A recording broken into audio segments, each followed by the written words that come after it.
बच्चों, connect chat में आपका स्वागत है।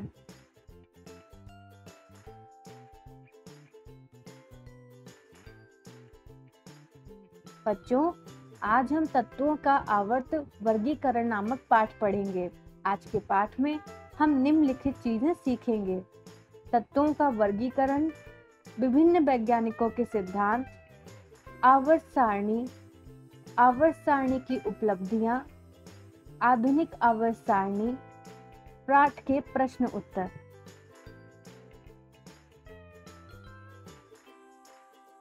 बच्चों, हम पहले पढ़ चुके हैं कि हमारे आसपास के पदार्थ तत्व, मिश्रण एवं यौगिक के रूप में उपस्थित रहते हैं।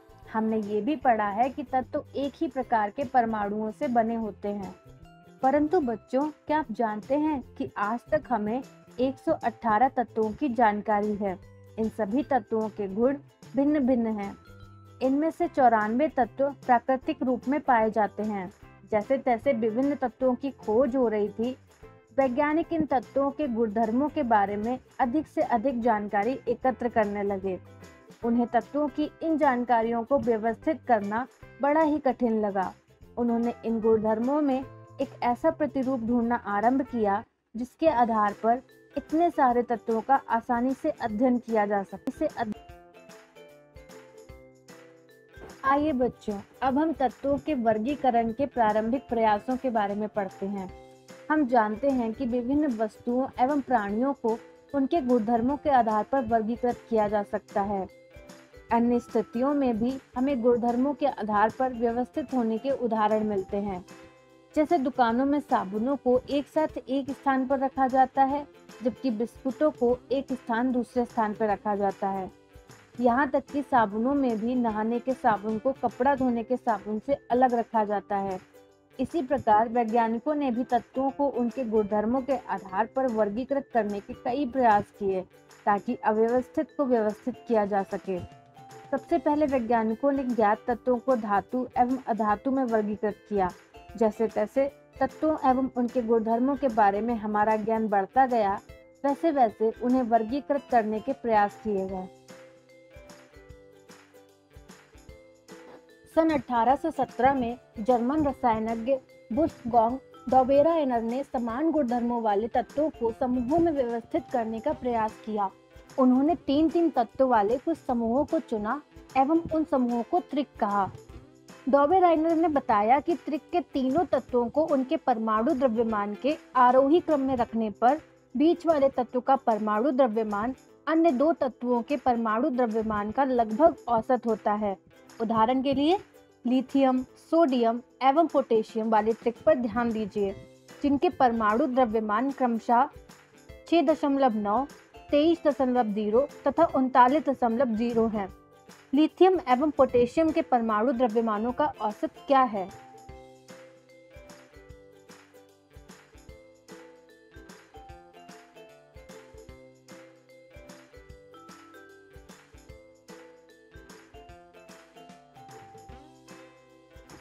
बच्चों, नीचे दी गई सारणी में 3 तत्वों के कुछ समूह दिए गए हैं। इन तत्वों को परमाणु द्रव्यमान के आरोही क्रम में ऊपर से नीचे की ओर व्यवस्थित किया गया है। क्या आप बता सकते हैं कि इनमें से कौन सा समूह डॉबेराएनर त्रिक बनाता है?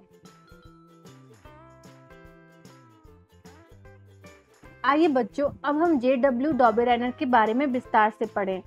इनका पूरा नाम जोहान वुल्फगांग डॉबेराएनर 1780 से 1849 तक इनका जीवन काल था। इन्होंने जर्मनी के म्यूनिचबर्ग में औषधि विज्ञान की पढ़ाई की और उसके बाद स्ट्रासबर्ग में रसायन शास्त्र का अध्ययन किया। फिर वे जेना विश्वविद्यालय में रसायन एवं औषधि विज्ञान के प्रोफेसर बन गए। उन्होंने सबसे पहले प्लेटिनम को उत्प्रेरक के रूप में पहचाना तथा समान त्रिक की खोज की, जिससे तत्वों की आवर्त सारणी का विकास हुआ। आइए न्यूलैंड्स के अष्टक सिद्धांत के बारे में पढ़ें। डॉबेराएनर के प्रयासों ने दूसरे रसायनज्ञों को तत्वों के गुणधर्मों का उनके परमाणु द्रव्यमान के साथ संबंध स्थापित करने के लिए प्रोत्साहित किया।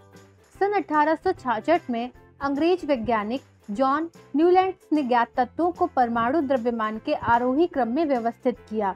उन्होंने सबसे कम परमाणु द्रव्यमान वाले तत्व हाइड्रोजन से आरंभ किया तथा 56वें तत्व थोरियम पर इसे समाप्त किया। उन्होंने पाया कि प्रत्येक 8वें तत्व का गुणधर्म पहले तत्व के गुणधर्म के समान है। उन्होंने इसको तुलना संगीत के अष्टक से की और इसलिए उसे अष्टक का सिद्धांत कहा। इसे न्यूलैंड्स का अष्टक सिद्धांत के नाम से जाना जाता है। न्यूलैंड्स के अष्टक में लिथियम एवं सोडियम के गुणधर्म समान थे। सोडियम लिथियम के बाद 8वां तत्व है। इसी तरह बेरिलियम एवं मैग्नीशियम में अधिक समानता है। न्यूलैंड्स के अष्टक के मूल रूप का एक भाग सारणी में दिया गया है।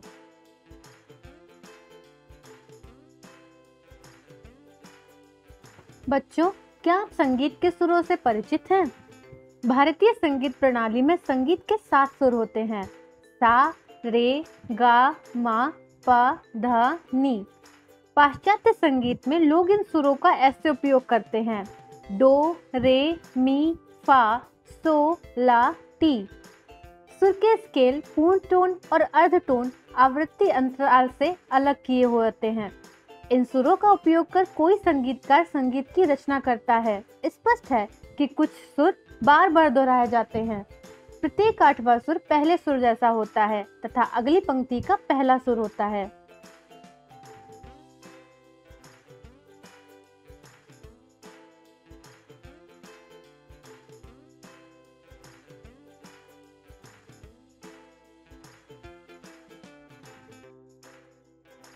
ऐसा देखा गया कि अष्टक का सिद्धांत केवल कैल्शियम तक ही लागू होता था, क्योंकि कैल्शियम के बाद प्रत्येक 8वें तत्व का गुणधर्म पहले तत्व से नहीं मिलता। न्यूलैंड्स ने कल्पना की कि प्रकृति में केवल 56 तत्व विद्यमान हैं तथा भविष्य में कोई अन्य तत्व नहीं मिलेगा। लेकिन बाद में कई नए तत्व पाए गए जिनके गुणधर्म अष्टक सिद्धांत से मेल नहीं खाते थे। अपनी सारणी में इस तत्वों को समंजित करने के लिए न्यूलैंड्स ने 2 तत्वों को एक साथ रख दिया और कुछ असमान तत्वों को एक स्थान में रख दिया। ध्यान दीजिए कि कोबाल्ट तथा निकल एक साथ में हैं तथा इन्हें एक साथ उसी स्तंभ में रखा गया है जिसमें फ्लोरीन, क्लोरीन और ब्रोमीन है। यद्यपि इसके गुणधर्म उन दोनों तत्वों से भिन्न हैं। आयरन को कोबाल्ट और निकल से दूर रखा गया है, जबकि उनके गुणधर्मों में समानता होती है। इस प्रकार न्यूलैंड्स अष्टक सिद्धांत केवल हल्के तत्वों के लिए ही ठीक से लागू हो पाया। नोबल गैसों की खोज के पश्चात अष्टक का सिद्धांत अप्रासंगिक हो गया। आइए बच्चों, वैज्ञानिकों के प्रयासों को पढ़ने के क्रम में अब हम मेंडलीव की आवर्त सारणी के बारे में पढ़ेंगे। न्यूलैंड्स के अष्टक सिद्धांत के अस्वीकार होने के बाद भी कई वैज्ञानिकों ने ऐसे प्रतिरूपों की खोज की जिससे तत्वों के गुणधर्मों का उनके परमाणु द्रव्यमान के साथ संबंध स्थापित हो सके। तत्वों के वर्गीकरण का मुख्य श्रेय रूसी रसायनज्ञ डमिनिन इवानोविच मेंडलीव को जाता है। तत्वों की आवर्त सारणी के प्रारंभिक विकास में उनका प्रमुख योगदान रहा। उन्होंने अपनी सारणी में तत्वों को उनके मूल गुणधर्म, परमाणु द्रव्यमान तथा रासायनिक गुणधर्मों में समानता के आधार पर व्यवस्थित किया। जब मेंडलीव ने अपना कार्य आरंभ किया तब तक 63 तत्व ज्ञात थे। उन्होंने तत्वों के परमाणु द्रव्यमान एवं उनके भौतिक तथा रासायनिक गुणधर्मों के बीच संबंधों का अध्ययन किया। रासायनिक गुणधर्मों के अंतर्गत मेंडलीव ने तत्वों के ऑक्सीजन एवं हाइड्रोजन के साथ बनने वाले यौगिकों पर अपना ध्यान केंद्रित किया। उन्होंने ऑक्सीजन एवं हाइड्रोजन का इसीलिए चुनाव किया क्योंकि ये अत्यंत सक्रिय हैं तथा अधिकांश तत्वों के साथ यौगिक बनाते हैं। तत्व से बनने वाले हाइड्राइड एवं ऑक्साइड के सूत्र को तत्वों के वर्गीकरण के लिए मूलभूत गुणधर्म माना गया। फिर इन्होंने 63 कार्ड लिए एवं प्रत्येक कार्ड पर अलग अलग तत्वों के गुणधर्मों को लिखा। उन्होंने समान गुणधर्म वाले तत्वों को अलग कर दिया तथा इन पत्तों को पिन लगाकर दीवार पर लटका दिया। उन्होंने देखा कि अधिकांश तत्वों को आवर्त सारणी में स्थान मिल गया था तथा अपने परमाणु द्रव्यमान के आरोही क्रम में ये तत्व व्यवस्थित हो गए।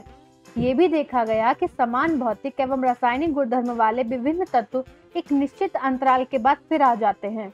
इसी आधार पर मेंडलीव ने आवर्त सारणी बनाई जिसका सिद्धांत है तत्वों के गुणधर्म उनके परमाणु द्रव्यमान का आवर्त फलन होते हैं। मेंडलीव की आवर्त सारणी में ऊर्ध्व स्तंभ को ग्रुप यानी समूह तथा क्षैतिज पंक्तियों को पीरियड यानी आवर्त कहते हैं। मेंडलीव का जन्म 8 फरवरी 1834 में रूस के पश्चिमी साइबेरिया के टोबोलस्क स्थान में हुआ था।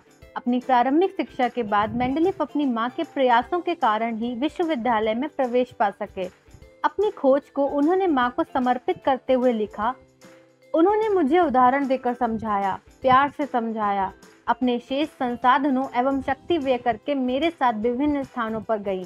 वह जानती थी कि विज्ञान की मदद से बिना हिंसा के लेकिन प्यार एवं दृढ़ता से अंधविश्वास, असत्य धारणाओं एवं गलतियों को दूर किया जा सकता है।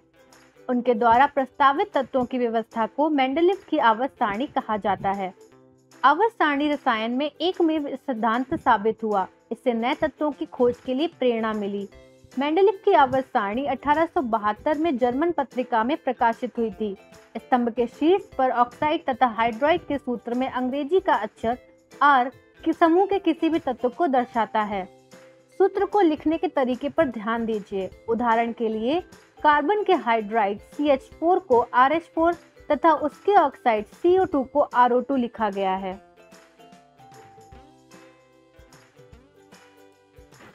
आइए मेंडलीफ की आवर्त सारणी की उपलब्धियों के बारे में पढ़ेंगे। आवर्त सारणी व्यवस्थित करते समय मेंडलीफ को सारणी में अधिक द्रव्यमान वाले तत्व को कभी-कभी कम द्रव्यमान वाले तत्व से पहले रखना पड़ा। क्रम इसीलिए उल्टना पड़ा ताकि समान गुणधर्म वाले तत्वों को एक साथ रखा जा सके। उदाहरण के लिए कोबाल्ट, जिसका परमाणु द्रव्यमान 58.9 है, सारणी में निकेल, जिसका परमाणु द्रव्यमान 58.7 है, पहले है। इसके अतिरिक्त मेंडलीफ ने अपनी आवर्त सारणी में कुछ रिक्त स्थानों को छोड़ दिया।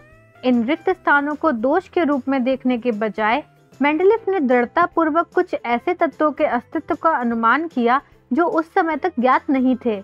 इनका नामकरण उन्होंने उसी समूह में से पहले आने वाले तत्व के नाम में ए का उपसर्ग लगाकर किया। जैसे बाद में ज्ञात होने वाले स्कैंडियम, गैलियम, जर्मेनियम के गुणधर्म क्रमशः ए का बोरान, ए का एल्यूमिनियम तथा ए का सिलिकॉन के समान थे। मेंडलीफ द्वारा अनुमानित ए का एल्यूमिनियम तथा बाद में ज्ञात गैलियम के गुणधर्म को सारणी सूचीबद्ध किया गया है। इससे मेंडलीफ की आवर्त सारणी की परिशुद्धता तथा उपयोगिता के ठोस प्रमाण मिल गए। इसके अलावा मेंडलीफ के अनुमान की असाधारण सफलता के कारण रसायनज्ञों ने उनकी आवर्त सारणी को न केवल स्वीकार किया, अपितु उनको इस सिद्धांत की अवधारणा का सृजक भी माना।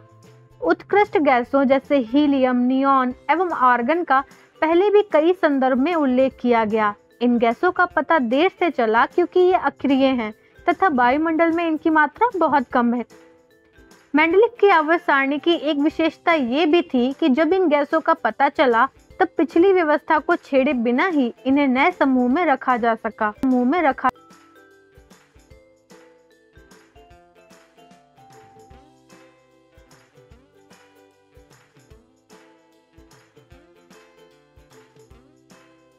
हाइड्रोजन का इलेक्ट्रॉनिक विन्यास क्षार धातुओं से मिलता है। क्षार धातुओं की भांति हाइड्रोजन भी हैलोजन, ऑक्सीजन एवं सल्फर के साथ एक जैसे सूत्र वाले यौगिक बनाती है, जैसा उदाहरण में दिखाया गया है। दूसरी ओर हैलोजन की भांति हाइड्रोजन भी द्विपरमाणुक अणु के रूप में पाई जाती है और धातुओं एवं अधातुओं के साथ सहसंयोजक यौगिक बनाती है। निश्चित रूप से आवर्त सारणी में हाइड्रोजन को नियत स्थान नहीं दिया जा सकता है। ये मेंडलीफ की आवर्त सारणी की पहली कमी थी।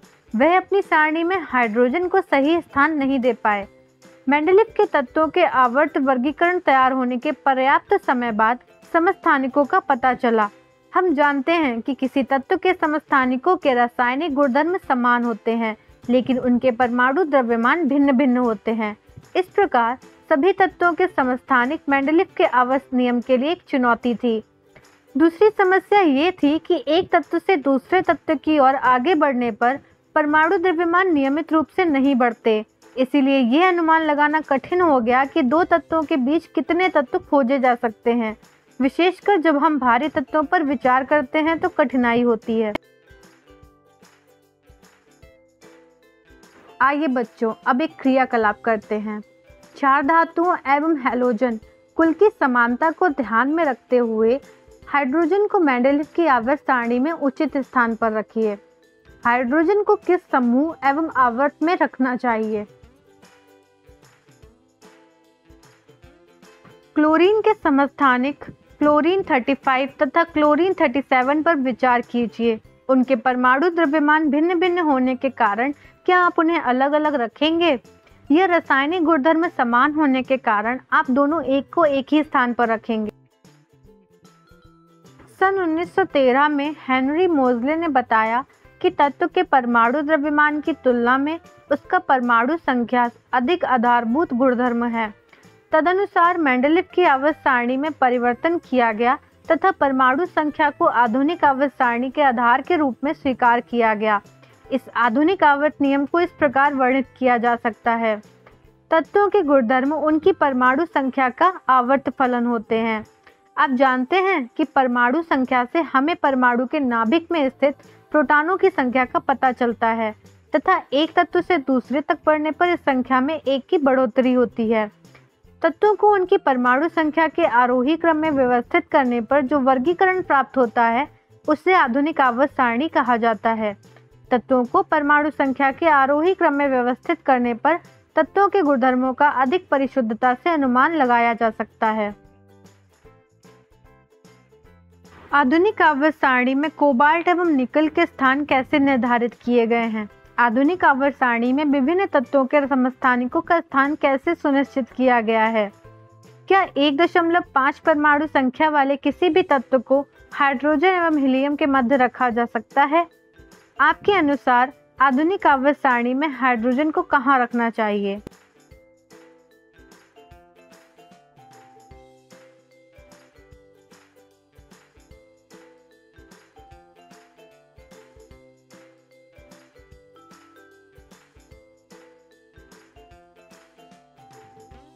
आप देख सकते हैं कि आधुनिक आवर्त सारणी में मेंडलीव की आवर्त सारणी के तीनों कमियों को सुधारा गया है। आधुनिक आवर्त सारणी में तत्वों का स्थान किन बातों पर निर्भर करता है? आधुनिक आवर्त सारणी में 18 ऊर्ध्व स्तंभ हैं जिन्हें समूह कहा जाता है तथा 7 क्षैतिज पंक्तियां हैं जिन्हें आवर्त कहा जाता है। आइए देखते हैं कि किसी समूह अथवा आवर्त में तत्वों की स्थिति किस बात पर निर्भर करती है। आइए यहाँ जानने के लिए एक क्रियाकलाप करें। आधुनिक आवर्त सारणी में समूह 1 में उपस्थित तत्वों के नाम बताइए। समूह 1 के पहले 3 तत्वों के इलेक्ट्रॉनिक विन्यास लिखिए। इन तत्वों के इलेक्ट्रॉनिक विन्यास में क्या समानता है? इन तीनों तत्वों में कितने संयोजकता इलेक्ट्रॉनिक हैं? आप देखेंगे कि इन सभी तत्वों के संयोजकता इलेक्ट्रॉनों की संख्या समान है। इसी प्रकार आप देखेंगे कि एक ही समूह के सभी तत्वों की संयोजकता इलेक्ट्रॉनों की संख्या के समान है।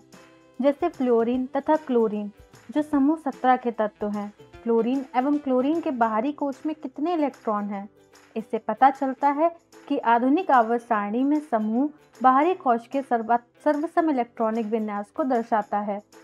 यद्यपि समूह में ऊपर से नीचे की ओर जाने पर कोशों की संख्या बढ़ती जाती है, हाइड्रोजन की स्थिति अनिश्चित रहती है क्योंकि इसे पहले आवर्त के समूह 1 या समूह 17 किसी में भी रखा जा सकता है। क्या आप बता सकते हैं क्यों?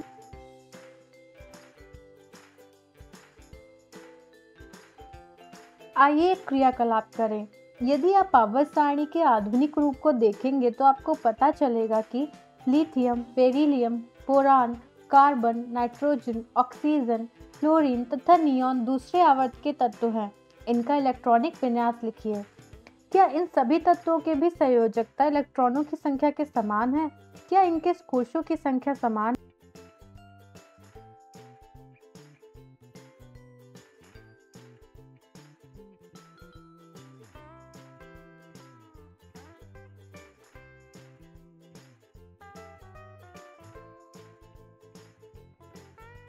आप देखेंगे कि इन दूसरे आवर्त के तत्वों के संयोजकता इलेक्ट्रॉनों की संख्या से तो भिन्न भिन्न है, लेकिन इनमें कोशों की संख्या समान है। आप ये भी देखेंगे आवर्त में बाईं से दाईं ओर जाने पर यदि परमाणु संख्या में इकाई की वृद्धि होती है तो संयोजकता इलेक्ट्रॉनों की संख्या में भी इकाई वृद्धि होती है। आप कह सकते हैं कि अध्यासित कोशों की समान संख्या वाले विभिन्न तत्वों के परमाणु एक ही आवर्त में स्थित हैं। Sodium, magnesium, aluminium, silicon, phosphorus, sulphur, chlorine एवं ऑर्गन आधुनिक आवर्त सारणी के तीसरे आवर्त में स्थित हैं क्योंकि इनके परमाणुओं के इलेक्ट्रॉन K, L एवं M कोशों में स्थित हैं। इन तत्वों के इलेक्ट्रॉनिक विन्यास लिखकर इस कथन की पुष्टि कीजिए। प्रत्येक आवर्त दर्शाता है कि एक नया कोश इलेक्ट्रॉनों से भरा गया। पहले, दूसरे, तीसरे एवं चौथे आवर्त में कितने तत्व हैं? विभिन्न कक्षों में भरे जाने वाले इलेक्ट्रॉनों की संख्या के आधार पर हम इन आवर्त में तत्वों की संख्या बता सकते हैं। अब जानते हैं कि किसी कोश में इलेक्ट्रॉनों की अधिकतम संख्या एक सूत्र 2n² पर निर्भर करती है, जहां n नाभिक से नियत कोश की संख्या को दर्शाता है। जैसे k कोश -2 × 1² बराबर 2। प्रथम आवर्त में 2 तत्व हैं। L कोश 2 × 2² बराबर 8। दूसरे आवर्त में 8 तत्व हैं। तीसरे, चौथे, पांचवें, छठवें एवं सातवें आवर्त में तत्वों की संख्या क्रमशः 8, 18, 18, 32, 32 होती है। आवर्त सारणी में तत्वों की स्थिति से उनके रासायनिक अभिक्रियाशीलता का पता चलता है। आप जानते हैं कि तत्व द्वारा निर्मित अबंध के रूप में प्रारूप तथा इसकी संख्या संयोजकता इलेक्ट्रॉनों द्वारा निर्धारित होती है। क्या अब आप बता सकते हैं कि मेंडलीफ ने अपनी सारणी में तत्वों की स्थिति निर्धारित करने के लिए यौगिकों के सूत्र का आधार बनाया था? वह शुद्ध था। इस आधार पर समान रासायनिक गुणधर्म वाले तत्वों को एक ही समूह में कैसे रखा जा सकता है?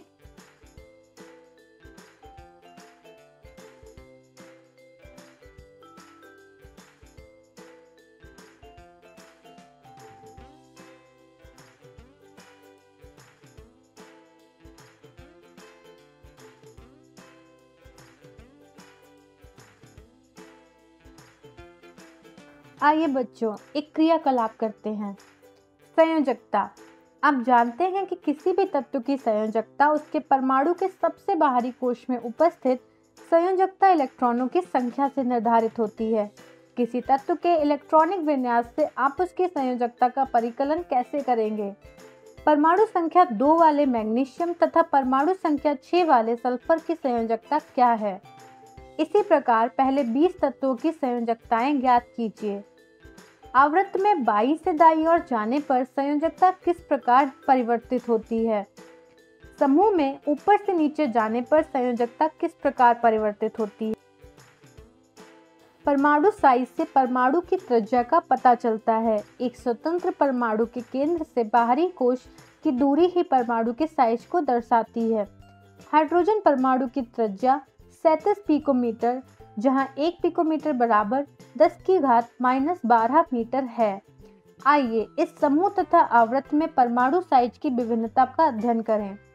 दूसरे आवर्त के तत्वों की परमाणु त्रिज्याएं नीचे दी गई हैं। दूसरे आवर्त के तत्व boron, beryllium, oxygen, nitrogen, lithium, carbon. परमाणु त्रिज्या पिकोमीटर 88, 111, 66, 74, 152, 77। इन्हें परमाणु त्रिज्या के अवरोही क्रम में व्यवस्थित कीजिए। क्या ये तत्व अब आवर्त सारणी के आवर्त की तरह ही व्यवस्थित है? किस तत्व का परमाणु सबसे बड़ा है एवं किसका सबसे छोटा है? आवृत्त में बाईं से दाईं ओर जाने पर परमाणु त्रिज्या किस प्रकार बढ़ती है? आवृत्त में बाईं से दाईं ओर जाने पर परमाणु त्रिज्या घटती है। नाभिक में आवेश के बढ़ने से यह इलेक्ट्रॉनों को नाभिक की ओर खींचता है, जिससे परमाणु का साइज घटता जाता है।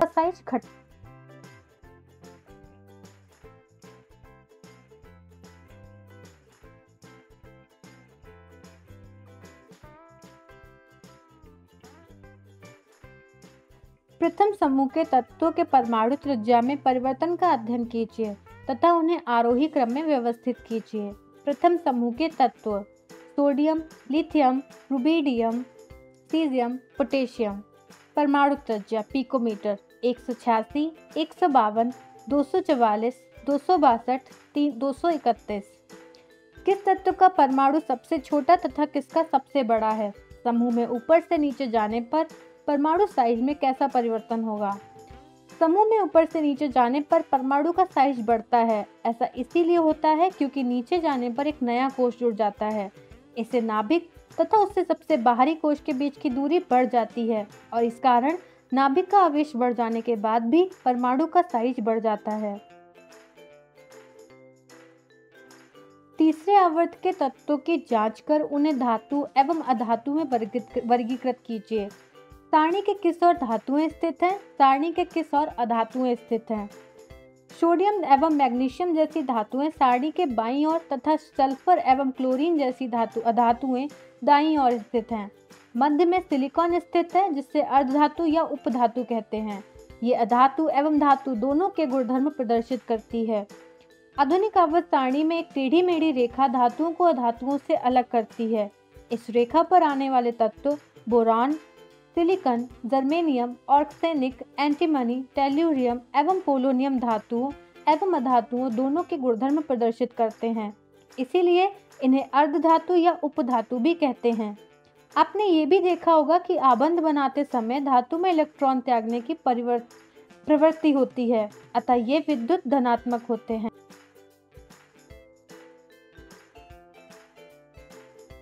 समूह में इलेक्ट्रॉन त्यागने की प्रवृत्ति किस प्रकार बदलती है? आवर्त में यह प्रवृत्ति कैसे बदलेगी?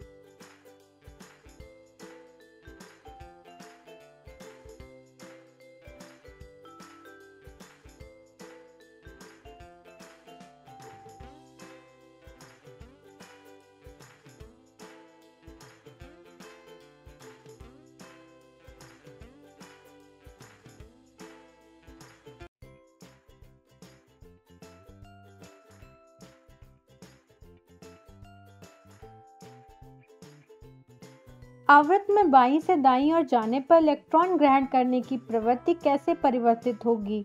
समूह में ऊपर से नीचे जाने पर इलेक्ट्रॉन ग्रहण करने की प्रवृत्ति कैसे परिवर्तित होगी?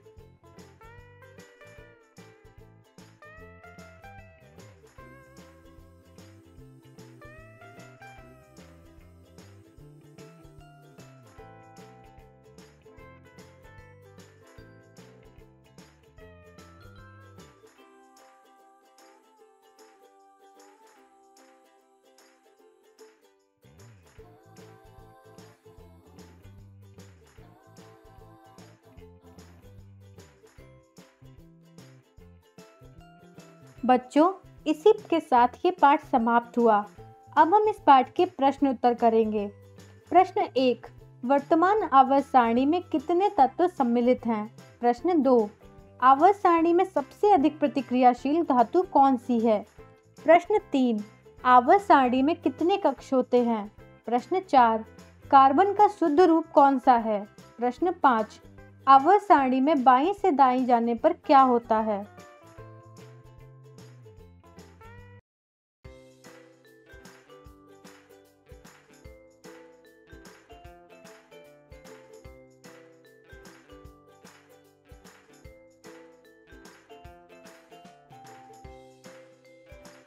बच्चों, ये रहे उत्तर। उत्तर 1, वर्तमान आवर्त सारणी में 118 ज्ञात तत्व सम्मिलित हैं।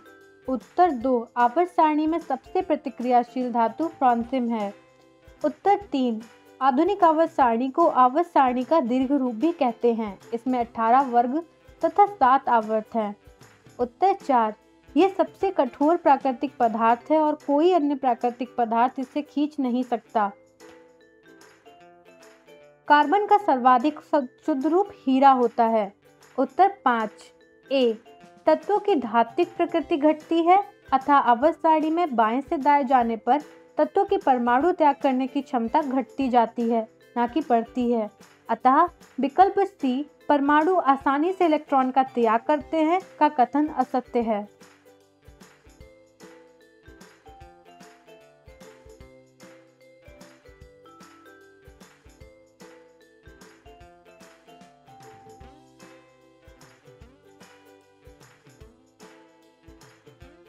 बच्चों, इसी के साथ ये पाठ समाप्त हुआ।